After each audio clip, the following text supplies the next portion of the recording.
서울 건대 입구 인근 무더운 여름 저녁이었어요. 휴학 중인 지훈은 친구 서연과 함께 자취방을 찾고 있었죠. 땀이 식기도 전에 다시 흐르고 발걸음마다 피로가 쌓였지만 두 사람은 포기하지 않았어요. 번번이 비싼 집과 낡은 집뿐이라 실망이 컸어요. 그때 부동산 직원이 다소 망설이며 급히 내놓은 집이 있어요 라고 말했죠. 서늘한 말투가 귓가에 맴돌며 모종의 기운이 드리워진 듯 했어요. 건물은 낡았지만 방은 의외로 정돈돼 있었어요. 좁은 복도 끝에 작은 방 2개가 나란히 붙어 있었고 햇살은 희미하게 비쳐 들어왔죠. 둘이 살기엔 괜찮아 보였지만 어딘가 숨결이 남은 듯 묘한 기운이 감돌았어요. 부동산 직원은 사장님이 곧 결혼하셔서 내놓은 집이에요 라며 부드럽게 설명했지만 전화를 받은 순간 얼굴이 굳어졌어요. 미묘한 공기 변화가 두 사람의 직감을 건드렸죠. 이사날, 새 집에 들어섰을 때 흙냄새와 오래된 나무 냄새가 뒤섞여 코끝을 찔렀어요. 짐을 정리하던 서연이 창가에 잠시 멈춰 서더니 눈빛이 흔들렸죠. 지훈이 다가가 묻자 아무것도 아니야 라며 고개를 저었지만 손끝은 미세하게 떨리고 있었어요. 마치 보이지 않는 무언가가 시야 한쪽 끝을 스치고 지나간 듯 방 안 공기는 설명하기 어려운 불안을 품고 있었죠. 며칠 후 서연이 술자리 후 혼자 집에 들어섰을 때였어요. 현관을 닫는 순간 부엌 쪽에서 차가운 바람이 밀려온 듯 몸이 굳어버렸죠. 발자국 하나 내딛는 것조차 조심스러웠어요. 그녀의 등줄기를 따라 서늘한 감각이 서서히 타고 올라와 심장이 요동치며 귀까지 울렸죠. 누군가 숨을 죽인 채 지켜보고 있다는 강렬한 직감이 공기 속에 숨어 있었어요. 그날 밤 갑자기 거울이 쾅 부서지며 바닥을 덮었어요. 파편 사이로 낯선 작은 발자국이 찍혀 있었죠. 어린아이의 발자국 같았지만 방 안에는 지훈과 서연뿐이었어요.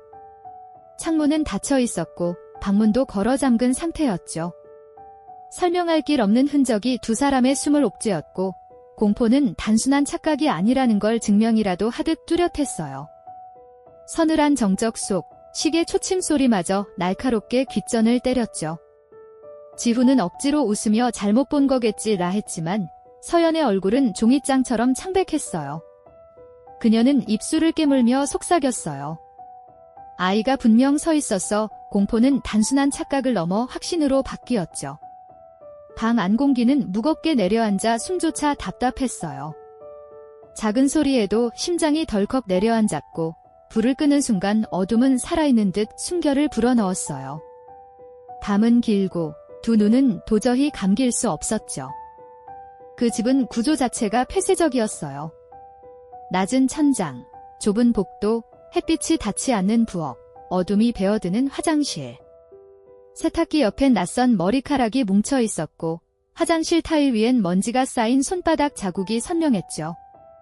마치 누군가 이 공간을 은밀한 거처로 삼은 듯 집 안 곳곳은 정체 모를 흔적으로 얼룩져 있었어요. 숨은 그림자가 천천히 고개를 드는 듯 공기는 점점 더 무겁게 가라앉았죠. 결정적 순간은 주말 밤 찾아왔어요. 지훈이 화장실에 들어섰을 때 손거울에 비친 자신의 뒤편에서 작은 그림자가 스치듯 움직였어요. 급히 뒤돌았지만 아무도 없었죠.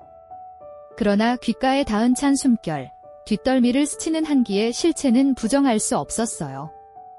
핸드폰 불빛이 흔들리며 벽을 비췄고 잠시 비춘 구석에서 아이 손바닥 같은 얼룩이 떠올랐다 사라졌죠. 결국 두 사람은 공포를 견디지 못하고 급히 짐을 싸 집을 떠났어요. 며칠 뒤 지훈은 신문기사에 눈을 의심했죠. 한 남자가 여자친구 집 비밀번호를 알아내고 몰래 들어가 숨어 지냈다는 범행 기사였어요. 장소는 바로 자신들이 살던 건물 인근이었죠.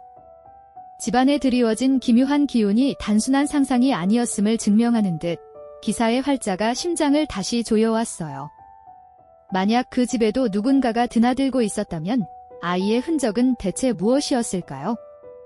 환영일까요? 아니면 더 끔찍한 실체일까요? 오늘의 이야기는 우리에게 경고를 남겨요. 집은 안식처여야 하지만 어둠은 언제든 틈을 노리고 스며들 수 있다는 사실이죠. 안전을 의심하지 않는 순간 가장 큰 위협은 이미 곁에 와 있을지 몰라요.